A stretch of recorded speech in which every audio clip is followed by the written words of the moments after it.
High everyone welcome back to my channel Mukti's cooking world. आज आमी आपनादेरके तैरी करे देखाबो चिकेन चाप।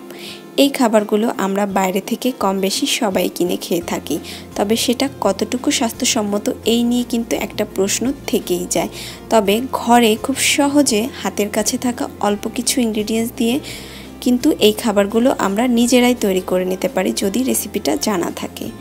এর জন্য আমি এখানে মুরগির বুকের অংশটা নিয়ে মাঝখান দিয়ে ফেরে দু টুকরো করে নিয়েছি, ওখান থেকে আমি একটা টুকরো এখানে নিয়ে নিয়েছি।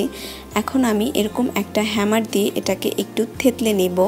আমি হ্যামারের এই সাইডটা ইউজ করব থেতলে নেওয়ার জন্য।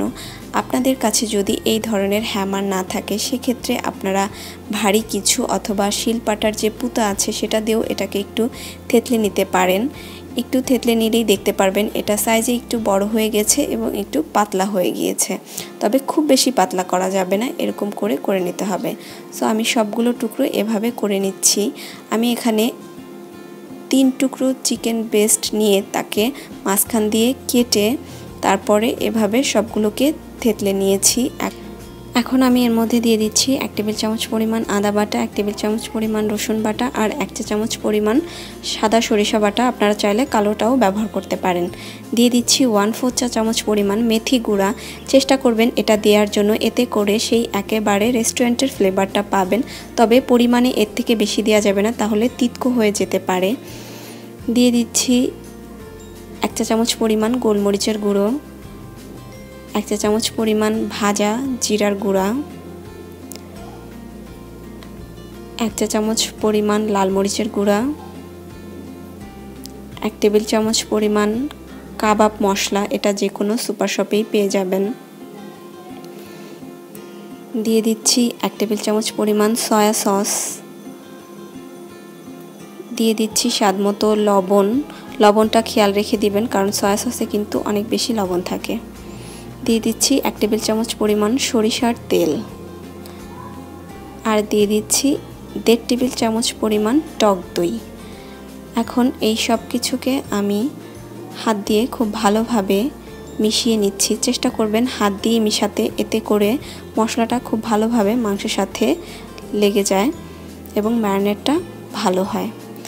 এখন এই চিকেনটাকে আমি ম্যারিনেট করে রাখবো 2 ঘন্টার জন্য। আপনাদের হাতে সময় কম থাকলে চেষ্টা করবেন কমপক্ষে 1 ঘন্টা এটাকে ম্যারিনেট করার জন্য। ফিরে আসছি 2 ঘন্টা পরে।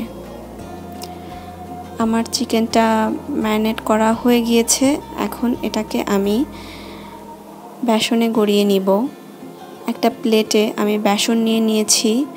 এখন আমি 1 টুকরো চিকেন নিয়ে বেসনে এভাবে গড়িয়ে নিব।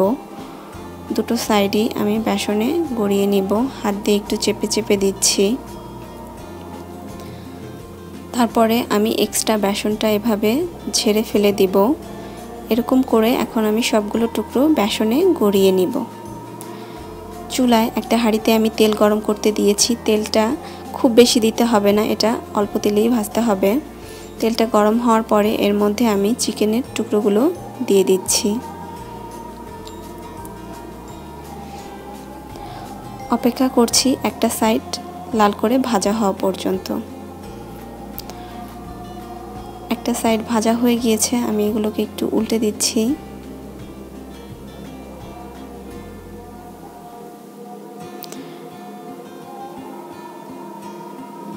আমার কাবাবগুলো ভাজা হয়ে গিয়েছে, এখন এগুলোকে আমি তুলে নিচ্ছি একটা কিচেন টিস্যুর উপরে, এতে করে এক্সট্রা তেলটা অবজার্ভ করে নেবে।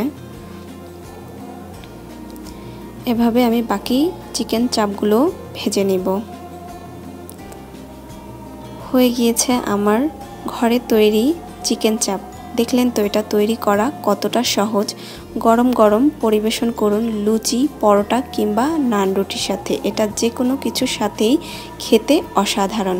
আশা করি রেসিপিটি সহজ মনে হয়েছে এবং আপনাদের কাছে ভালো লেগেছে।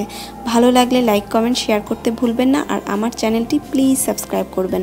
আজকের মতো এখানেই বিদায় নিচ্ছি। সবাই অনেক অনেক ভালো থাকবেন। আল্লাহ হাফেজ।